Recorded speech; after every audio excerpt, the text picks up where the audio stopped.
All right, ladies and gentlemen, welcome back to another exciting edition of Two Men in Black and White, an honest conversation. And honestly, folks, hey, MAGA, did you think Donald Trump really liked you? Did you think he was your friend? Did you think he gave an actual shit about you? Folks, it's all coming out now. He thinks you're stupid. He thinks you're bad people. And you sacked the Capitol for him. He's been playing you like Lotto this whole time. And now it's all coming out because he doesn't need you again. You know why?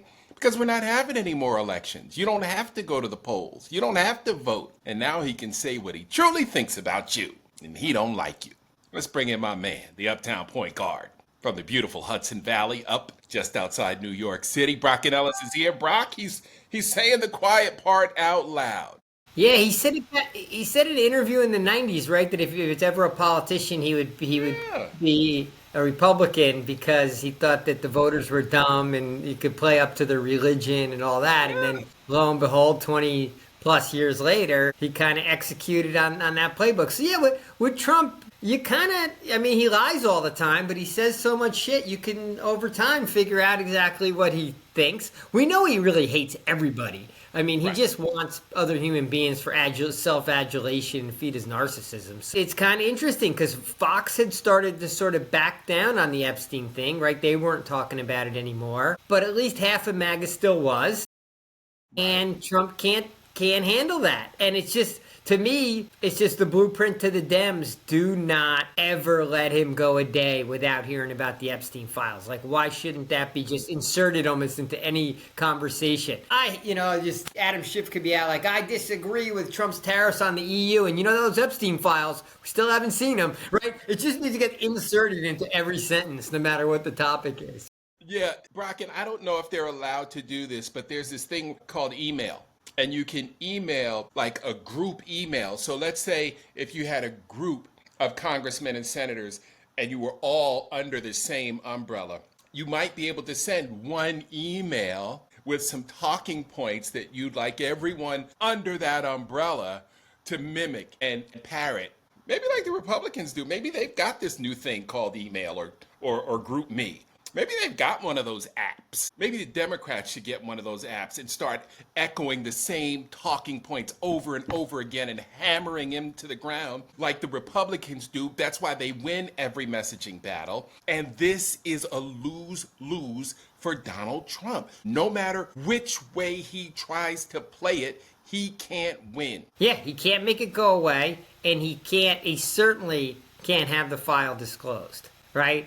So, I mean, he can only put this to bed if we let him put it to bed. And we should just hassle him. We know he's an old man in mental decline who's like, a psychopath. He can't handle criticism. He's always looking for the hate and the fight. So, just keep throwing gasoline on this fire and let him talk about this every day.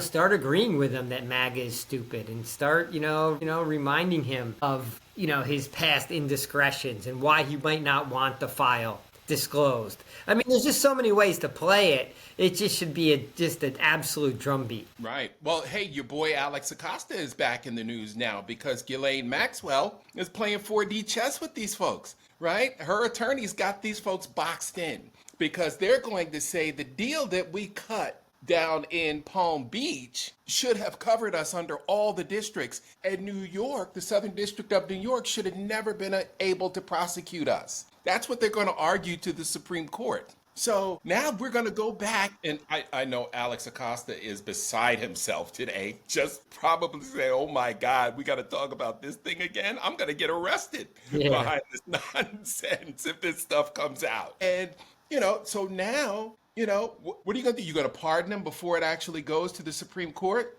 But, okay, then your MAGA base is going to blow up in your face. Again, they got him boxed in, and I love it. Well, that's interesting. I mean, I just worry about the Supreme Court slow playing it, like in a way that Trump would want him to, and just try to drag and delay and just get this out of the news. So I do worry about, he has so many levers of power that to, give him advantage in any situation, but he can't control control like the people, so to speak, and so he's going to lash out at them. I'm just hoping that there's people on the right who stay with it, that they all don't, kind of walk away or get intimidated to stop talking about it, because I think the rank and file wants to hear more. But anyone who pops their head up is getting whack-a-mole, right? Pretty hard by Trump and his team.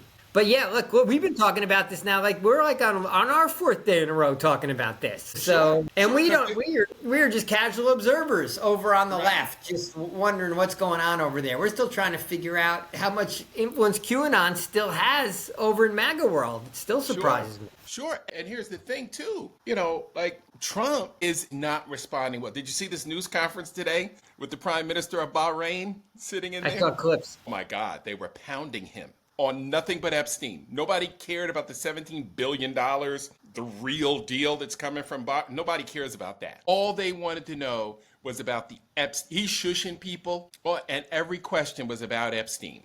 And then he says on the tarmac over at Joint Base Andrews that Epstein was not important. He said this yesterday. Epstein wasn't important really in the big things in life, right? And just some bad people that want to let this stuff go out. But then he also said, I've seen this stuff, right? So is it a hoax, or have you seen it and you just don't want to remember yesterday I talked about him not being able to remember his lines. Yeah.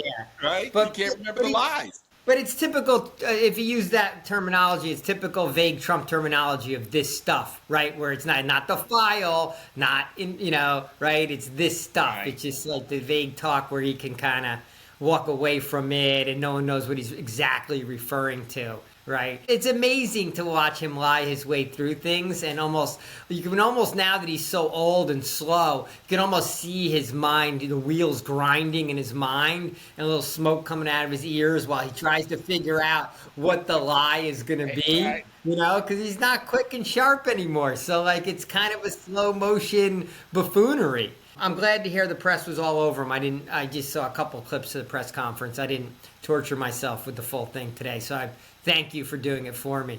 Yeah, it was brutal. They're hard to watch, man. Yeah, I felt bad for the Prime Minister because he's just sitting there adjusting his jacket and his tie and, trying to pretend like he's interested. He could care less about Trump's issues. He's like, matter of fact, is this going to get this guy out of here? Because the rest of the world is waiting for you guys to do something with this fool. And, it's amazing. The Prime Minister of Bahrain spoke amazing English. Donald Trump was probably very impressed with his English and probably wanted to know where he'd been educated. But he didn't ask him, did he? The African delegate. Yeah. Didn't ask him though. No, he got criticized for it. So I guess he had enough discipline today. Or maybe that's just for African countries. Only get that, not Middle East. That's an African country question. Right. Well, I thought for a moment he was going to ask him if the African delegation spoke jive, as an airplane reference, but he didn't get there. One of the classics. Somebody must have stepped on his foot or poked one of his swollen ankles underneath the table. There's also video. While we're piling on, there's also video of that caper that you talked about yesterday where Trump swiped one of the medals from the soccer players. Wait, what happened? I lost your sound for a second. No, there's video of Trump swiping one of the medals for the soccer players after the tournament victory. He shoved it in his pocket. They got him on camera. The team that won, who won? It wasn't Liverpool, it was someone else. Sheffield, who won from the UK? They photoshopped Trump out of the photo because, of them holding up the trophy because like somehow he was standing there like an idiot. It was almost like he had been photoshopped in. He looked so out of place in his suit and tie, and his red tie was like down to his kneecaps. I mean, he looked really old and stupid, like the guy who wandered off from a senior facility and just all of a sudden was just where he doesn't belong. And he thought he was the star of the show. He just wanted to hear the cheers, right? It's just amazing, the mental decline and the fact that this human being is the leader of what we used to call the free world. Like, it's fucking amazing. Yeah. That guy doddering around with like you showed me the photo, the bruise on the hand, knowing what makeup on his hand, who knows what the fuck that is, swollen ankles, tied down to his kneecap, orange face, walking out on a soccer field in a Yeah. international He's not championship in good match that shape. he had absolutely nothing to do with, and no one even knows why he was there. Like all of a Right. sudden he has some interest in a In couple of soccer. European soccer teams playing. Like it was just Right. every part of it was bizarre. And the thing about it, Brock, his health has always been a concern. Because his diet is, not one that we can talk about any kind of health initiatives with. You wouldn't want the first lady talking about, healthy eating and things that can help Americans live longer lives. And Weak and woke. That's weak and yeah, woke. That sounds almost DEI-ish. yeah, it DEI, is weak and really. woke. Yep. Don't Yeah. be telling people what to do either. Right? We're Americans. We're mavericks. No one tells us to do what to do. Okay. And didn't they do something about the soda, the large sodas? You couldn't get those anymore, and then they wanted to reverse that. You can't be buying sugary drinks with your food stamps either. Oh, but now we have RFK in here trying to tell the companies exactly what should go in. Exactly. And the fact that vaccines don't work. Well, hello, bubonic plague. I mean, there's some talk now that they may actually make vaccines like illegal. There's some bubbling talk like going that far. They're just trying to kill us. So yeah, so while Trump's fumbling and bumbling, looking like an idiot on the Epstein side and kind of losing the battle so far, which is surprising. He usually wins these battles quicker than this. Right. He's out now also talking about firing Jerome Powell, the head of the Fed, because he wants rates cut, even though inflation's going up, and the Fed tries to balance growth against inflation. So at this point in time, they're not going to cut rates to spur growth in the U.S. until they see that inflation under control. Inflation spiked up on the Monday's data. I guess that was from What is it, June. 2.7? And of course it's going up because the tariffs are just starting to work their way in. So there's almost no mechanism the headwinds are not in the direction of lower inflation. They're going higher inflation. So this will be another constitutional crisis because Jerome Powell says that Trump can't fire the Fed chief. He doesn't have that power. He's likely to do it. And the day that he does it, it's going to fall onto the American people, which is going to be, what are we going to do about it? Right. And, here's the thing, too. But what is the inflation up? 2.7% It or was something like that? 2.7 last month, yeah. Yeah. So he's underwater on everything, especially the economy. When you look at his polling numbers, he's down like 25, 26% on Medicare, Medicaid, the economy, immigration. He's down not as badly as some of the other things that are impacting Americans. I mean, groceries are already god awful expensive. If you just through a run through, and try to get your normal stuff that you get, I mean, you're noticing a real hike and he's still lying about it. Yeah, See, fine. he's still saying Price gas is is eggs, buck yeah. 90. Where's gas a buck 98? Where? Because everybody on social media is saying, I can't find gas for a buck 90. I can't find gas. I've seen, regular unleaded in the 270s, Okay, which is 320 up here.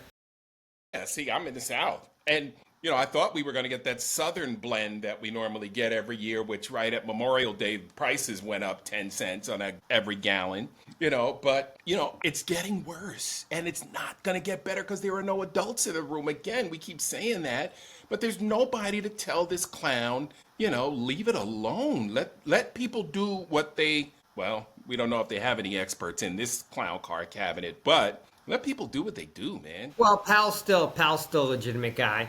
Right. Although Trump was saying, it was idiotic that he got appointed in the first place, even though it was Trump that had appointed him. I mean, Trump literally forgot that in Trump 1.0, he was the one that appointed Jerome Powell. So, Right. I mean, Right.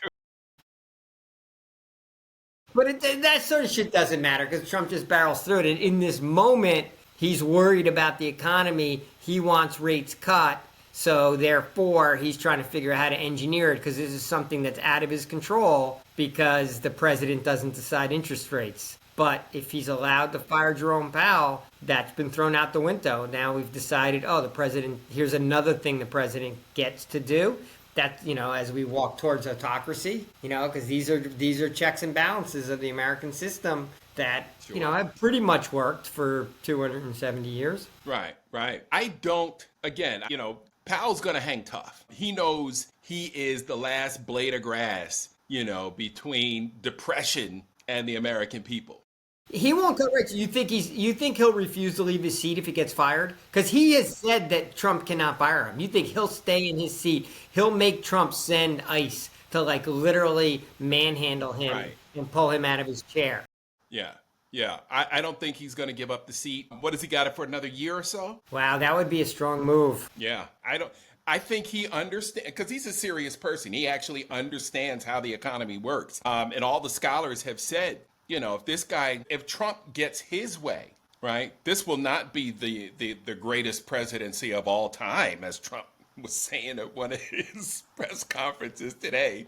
Many people are saying that this is going to be the best presidency based on what he's accomplished in 7 months. Moron. Well, if he fires Powell, the market's first reaction will be to go down significantly. Yeah, it'll tank. And that's where you start riling up complacent white America, right? Because then it's everyone's 401ks again, and then we get back to, cutting into, white people's wealth, which can't have that. There's a lot of that going on, a lot of wealth. That's going to rile up a whole nother crowd of, MAGAites who are already riled up about the Epstein thing. Is going to give them a second topic to be concerned about. But hey, Trump's still just in the first year of this term, right? So hey, 3.5 more years to go. So you never know what he can get done. Hold on tight. Costs are going up, and market's hanging in there is one of the only things that's kept his support in white America. Yeah. Yeah, nobody's talking about the bombs that went off in Damascus yesterday morning with when the King's Palace was hit. Israel's bombing? Israel's bombing, yeah. So I guess the ceasefire is only for Iran and not in Gaza? No, because they killed a bunch of kids in Gaza, although the IDF said that was a mistake, shooting 20 kids online for food. Yemen, ceasefire in Yemen, no. Ceasefire in Syria, no. Ceasefire in Iran, yes. Ceasefire in Gaza, sort of a coin toss. We don't really fucking know. It's supposedly a ceasefire, but there's still a lot of people getting killed every day. So what's going on with that Nobel Peace Prize? What peace has been brokered? And by the way, the bombing of Iran doesn't seem to have knocked out the uranium capabilities. So what's the... I don't know, but if I had a write-in vote for the Peace Prize, it's going to that guy who used to be a comedian who's now leading the resistance in Ukraine. I can't think of his name. His name escapes me at this, but I know he doesn't have a suit, right? So that's the important thing about that guy. But yeah, Trump... he's so preoccupied with Ghislaine, and he saw some video of her today. I don't know if you caught that clip of her walking around the prison facility. She was outside getting some fresh air, taking a walk. So, Ghislaine is on everybody's, bingo card to make something happen. Man, I must have been on the wrong channels today. I was missing all the good stuff. We got what is that, drone footage of her walking around the facility? No, it's must be phone footage because it's kind of is she kind of crazy? Is she a minimum security facility? I mean, Probably. is she just walking around? Yeah, you figure. She had a lot of money. Yeah, there's a lot of money. Older white woman, I can't imagine she's in doing hard time. Yeah, she just made a mistake. You don't want to have her doing hard time, so everything comes back to Epstein and these ICE agents. Good news in LA, though. Half of that National Guard contingent has been sent home. So we had 4,000. Down to sent 2. home 2. So we still have 2,000. Karen Bass was doing a little bit of a victory lap today, taking some shots, which she shouldn't be doing. Okay. Well, you were saying there's some cautionary tales about ICE going out in the black community, though. So what's the comedian, word? Ricky Smiley. Ricky Smiley, very well-known influencer, comedian, actor, stand-up comic extraordinaire, and community servant, was sounding the alarm in a very candid video. I got it from another friend of ours from Peekskill, and they shared it with me, and I watched it, and I said, well, it is up. And my comment under the video was, please share this with your listeners, right? He's got a ton of listeners every morning. He's got a 4-hour morning radio talk show, and it's not all fun and games. He talks about some serious issues on there. And his prediction was, that black folks were next. He talked about the Haitian situation. He talked about what was going on in the Latino community. And his thought was, hey, if they're taking citizenship rights away from people, what's to stop them from doing it to us, right? And he was telling black folks, you need to be paying attention You know, he said everybody's out here with boots on the ground doing the latest Beyonce dance, and nobody's paying attention to what's going on and what's coming out of DC, because it's not pretty and it's not going to be good for black folks. It's already not good for brown folks. You know, now they're grabbing Haitians. You know, who's to say who's next, Brock? You know, they're charging, people left and right. They did release that dad of 3 Marines from LA who they tackled on the pavement. Yeah, when they get really bad press, they're releasing, People. a couple people here and there, the ones that look particularly egregious, because it's not worth it, because they can go snatch another, 10,000 that you're not going to get that kind of blowback on. So that's like the easy, an easy play for ICE to just tone down the heat. All right. I'm glad to hear that guy does a 4-hour show every morning, man. He's like the Howard Stern of like the black community. Absolutely. And people listen to him. He's very popular. But what's he wanting to do? His first message is pay attention. Yeah. He's doing what Tahiji P. Henson did. Taraji, yes. Taraji, 9 months ago? 10 months ago? Oh, speaking of black movies I love is Hustle and Flow. Oh, it's a good one. Another one I've seen like 50 times. That is Tahiji's Terrence breakout. Howard. Yeah.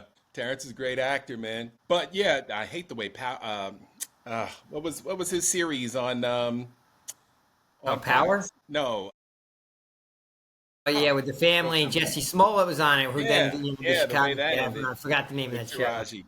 Yeah, him and Taraji were on that series. But nonetheless, his thing is we are going to have to start taking some action. Didn't know what, but said we're going to have to start taking some action. And I posted the clip, reposted the links on my socials. Go there and check it out. I think the black community understands that things are getting dire now because they're hearing it from too many people. Angela Rye, Tiffany Cross, they're also mentioning it on the Native Land Pod. They were involved with that state of Black Power movement that's been going through cities all summer, not getting a whole lot of press, again, because Trump has taken up all the air in the room. Do you think the protests tomorrow are going to break through in any way? Will there be one that's particularly large, or do you know if there's speakers or if there's just marches? I bet the one here is pretty big. Because, he's a son of the South. John Lewis is, one of Atlanta's favorite sons. And he worked his behind off and gave everything he had for black folk here in Atlanta and for black folk around the country. He took he made some real sacrifices. And again, it brings me back to where are the people who are willing to make the sacrifice these days? Whether it's the black community, the Jewish community, the Latino community, Vada Latino, one of the, huge advocacy groups for Latino voters. Where are they?